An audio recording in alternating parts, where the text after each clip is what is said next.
Welcome to PGTV News. Here are our top stories. More jobs coming to Polk County. Find out where and when these jobs will be available.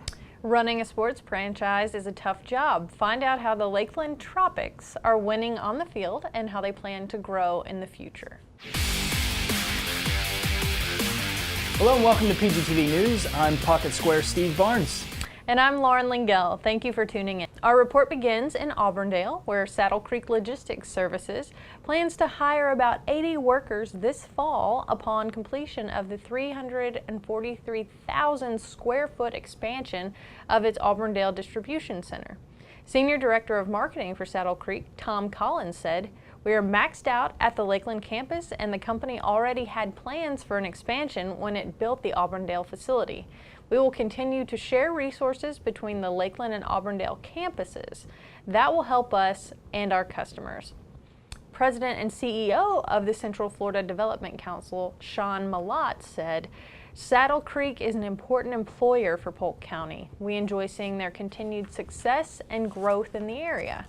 The additional jobs and capital investment into the community aid in the development of a robust economy.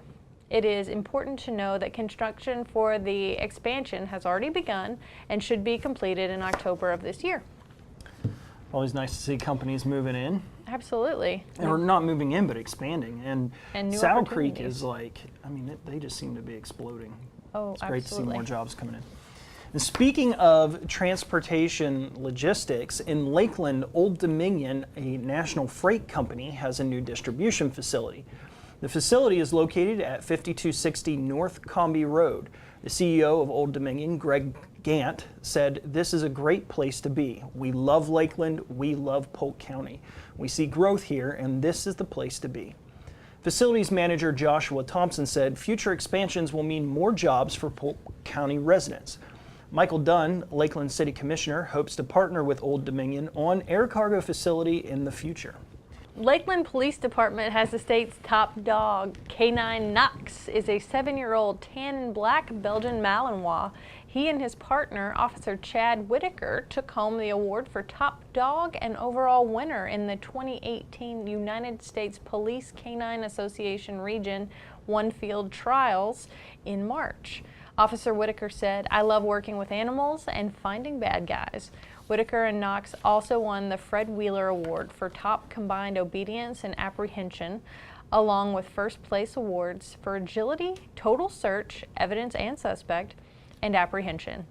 Lakeland Police Chief Larry Giddens said he is proud of the unit and the community should be too. "Our canine team is known across the United States. They're that good."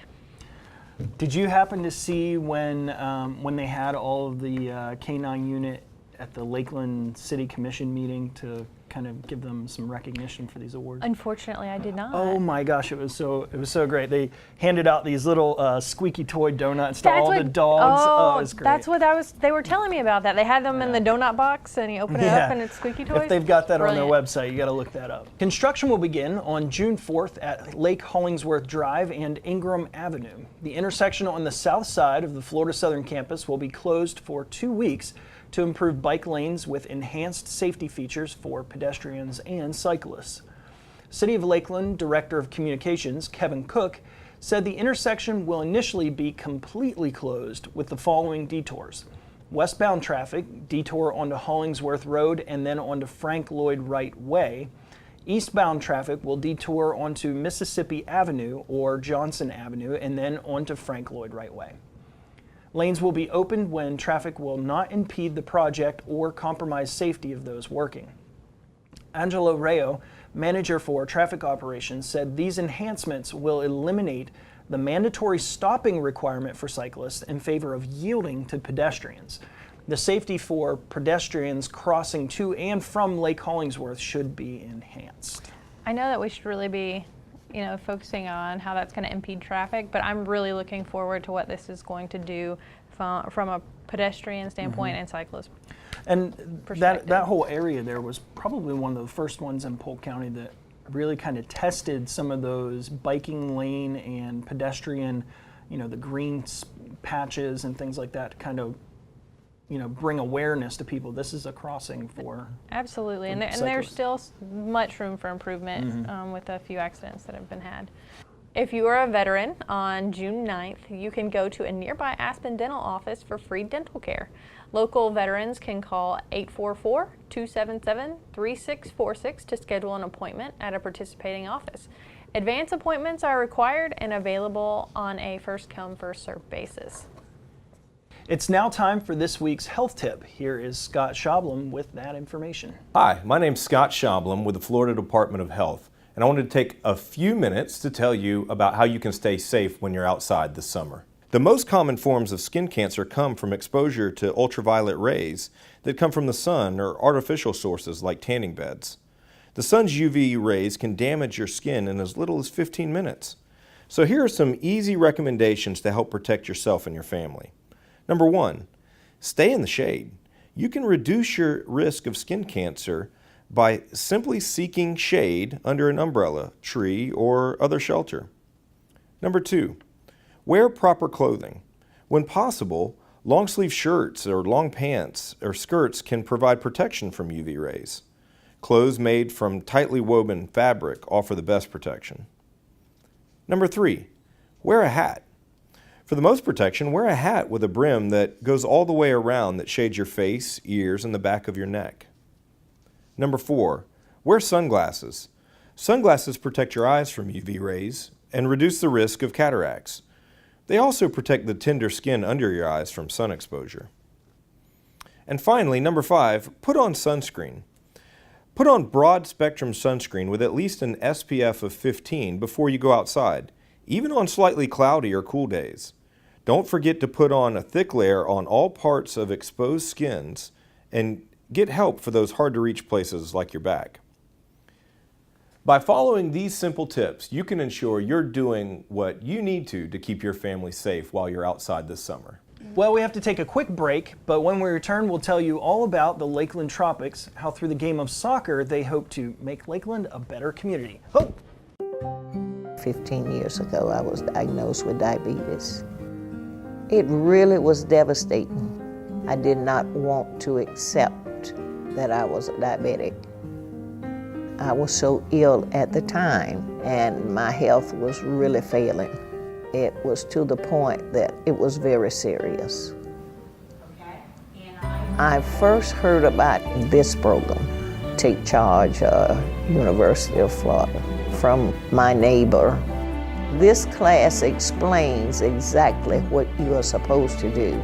It has taught me exactly how to live, what I'm supposed to do daily. They care enough to take the time to explain everything to you in detail. From the beginning to now, I feel well. It doesn't worry me a bit about diabetes anymore. Now I know that I can live because I know how. And it has been a lifesaver for me.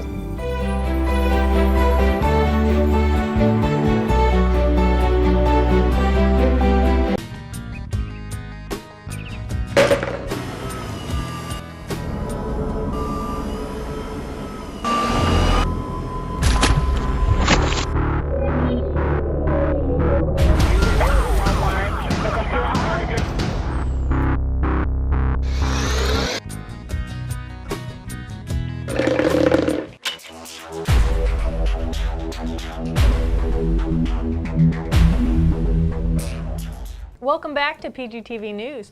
Most people have their favorite sports teams, and for the most part, winning and losing is what's important. For a sports franchise, building a relationship with a community is also vital. We have had the chance to speak with Andrew Ross, General Manager of the Lakeland Tropics, about how the Tropics are winning on and off the pitch. Our corporate partners is the entire reason that we are here. Those are the people who have said that they believe in our vision of this isn't just, like I said, a sports team. This is a community asset. This is something that's going to bring this community together and give them something, a sense of, outside of their regular lives, a sense of hope of just how the team does on the field. So the the corporate partners that we have not only have helped us get to this point, but have been crucial in terms of connecting us with the community, connecting us with their employees. So with Bond Clinic, for example, you would probably have said Bond Clinic in the Lakeland market, and maybe 1 out of 5 people would have, known what you were talking about, because they're in Winter Haven, and they do some business out here, but they're growing. So, but now you say Bond Clinic, and there's this, realm of, oh, Bond Clinic, because people now know what Bond Clinic does, who they are, and obviously their connection with our brand, I believe, has grown their brand in addition to us. They've kind of grown with us. In addition to them, we have a big partnership with Sykes. Sykes is a staffing firm that works with getting people in for outbound call services. They work closely with DirecTV and AT&T. And they have our field naming rights for both the indoor and the outdoor now. Our outdoor stadium will be called Sykes Field at Bryant Stadium, so we're incredibly excited about that continued partnership. It's been great because in addition to us trying to connect some of our fans who might need jobs, they also have had the same situation where all of their staff, they did their company barbecue at a game, all their staff came out, they enjoyed the game. We give them unique experiences that other fans can't even have just because of the level of corporate partnership that they do with us. We're looking very heavily into competing in that new Division III league, if you will. It's a new professional league that's starting under Major League Soccer's umbrella. It'll be run by the USL, which is the current league of the PDL that we're playing in. So it'd be that next level, but it's fully professional, and it'll be a national league. I would say that's probably our vision in terms of the next maybe 2 or 3 years, is how can we be able to get to that next level. That ties back into the corporate partners, because it's got to come from a corporate partner base, and it's got to come from a community base. We need people calling up and bringing their families out to the games, buying season tickets, those kind of things. That's how we get to that next level. Probably our number one vision is how can we grow the outdoor game, because there is so much of a future in that. Certainly want to win a championship. That's, I would say, definitely in the plans. So, if within 3 years we could be a Division III club, maybe have one indoor or a PDL championship under our belt, we would strive to put a quality product on the field. And we work very, very hard in this office to try to get the best players to fit within our system. We're incredibly excited about this upcoming PDL season. And it's that time again. Time for sports with Coach Neil Duncan. Hey, thanks, guys. I want to remind everyone to check the PGTV listings for weekly airings of Sports Central. When you tune in, you'll see a full hour of featured guests, athlete spotlights, and so much more. Now let's get to your Polk County sports news. The Lakeland Tropics were on the road this past week against the North County United. This match went back and forth until the 88th minute when Tropics captain Ricardo Diegues netted a goal to tie the game 3-3. With that tie, they are in second place in the PDL Southeastern Division with 7 points. The Florida Tarpons finished their season with a resounding win this past weekend against the Tampa Bay Tigers, winning 77-18. Quarterback Chris Wallace finishing up his 18th season of professional arena football through six touchdown passes alone in the first half and 3 more in the second half. Great performance by him. Congratulations to Southeastern's women's golf team. They finished 14th in the 2018 NAIA National Golf Championships. They were 14 out of 30 teams, shooting a total team score of 971 through the 3 rounds of play. Great performance by them. Polk County All Sports Awards and Hall of Fame induction ceremony is set for Tuesday, June 12th at the RP Funding Center. The evening features the induction of 8 new members to the Polk County Sports Hall of Fame. Of course, the Polk County Sports Hall of Fame is located at the Lake Myrtle Sports Park in Auburndale, open Tuesday through Friday from 9 a.m. to 4 p.m. The Polk County All Sports Awards and Hall of Fame induction ceremony is only $35 for your ticket. For more information, call 863-551-4750. And as always, go to visitcentralflorida.org or centralfloridasports.com for more information on events going on in Polk County. And don't forget, it's summertime now, so you want to go to the Visitor Information Center 1/2 mile south of I-4 on Highway 27 for those discount attraction tickets. Back to you guys. Thank you for the sports report, Neil, and thank you, ladies and gentlemen, for tuning in. Remember to tune in again next week for another installment of PGTV News. We'll see you next time.